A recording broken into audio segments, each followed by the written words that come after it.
Alright, here we are. Be a leader. How to change people without giving offense or arousing resentment. Today is August 23rd, 2015. Number 1. Begin with praise and honest appreciation. Really get the point across that you appreciate everything they've been doing and that you really probably couldn't do what they were doing because 1, it would be too difficult, or 2, not interest you, or 3, just it would take too much time for you to do that. So really appreciate and show and tell people how much you appreciate what they do.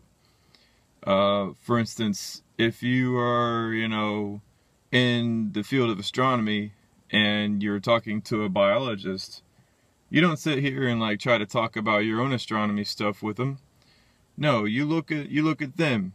You talk about their biology related stuff and you try to really appreciate what it is that they do.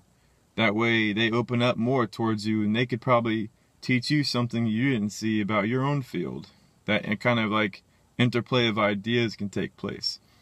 And that happens first by showing that person genuine appreciation for what they are doing, what they're studying. Number 2, call attention to people's mistakes indirectly.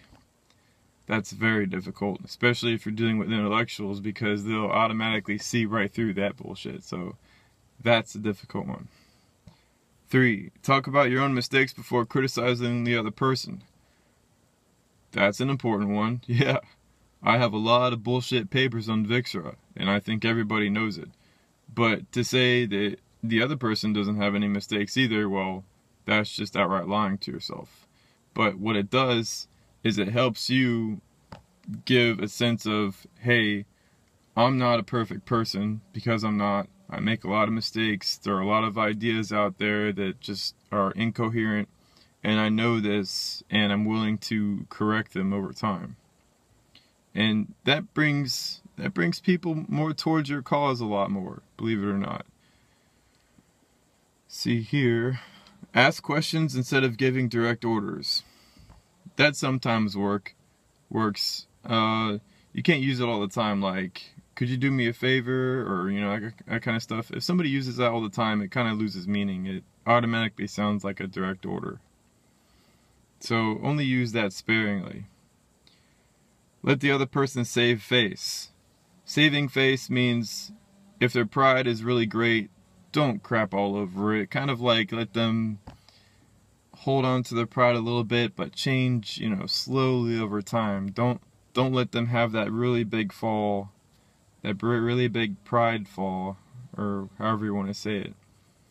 Because there are going to be a lot of mistakes coming out inside of modern astronomy currently, right now, that are coming out, and there's a lot of controversy with them.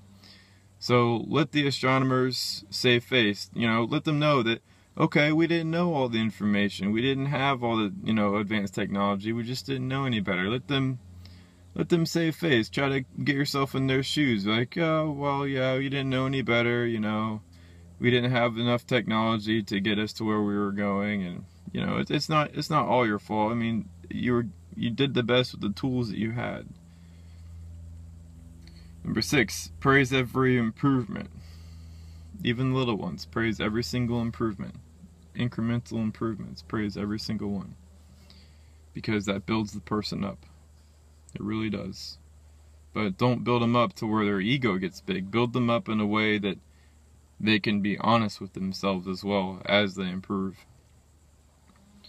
Number 7, give the other person a fine reputation to live up to. Always talk good about people behind their back. Always, especially if they have something that, you believe in as well. Don't trash talk people behind their back. It's going to come and bite you in the ass one day. Always talk good about people behind their back and give them a fine reputation to live up to. That way they will strive to push themselves to get to that level as well. Number 8, use encouragement. Make the fault seem easy to correct. Self-explanatory with that. Number 9, make the other person happy about doing what you suggest. That is very advanced. I don't think I'm at that level yet, to be honest with you. But there you go. There's a few more pointers. And basically, all in all, be nice, be courteous, and really try to see things from their point of view. If I want to stress anything about this, really try to put yourself in their shoes, where they're going, what they want to get out of whatever it is idea you're thinking up, because that's where they're going to be headed anyways. You're not going to be able to change their mind to where you want them to go. They're their own person.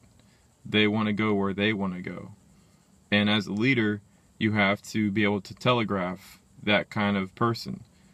You can't sit there and try to make them do what you want them to do. You have to give them the tools that they need to be successful, and as well try to make it to where they can help bulwark their own path and success and whatnot.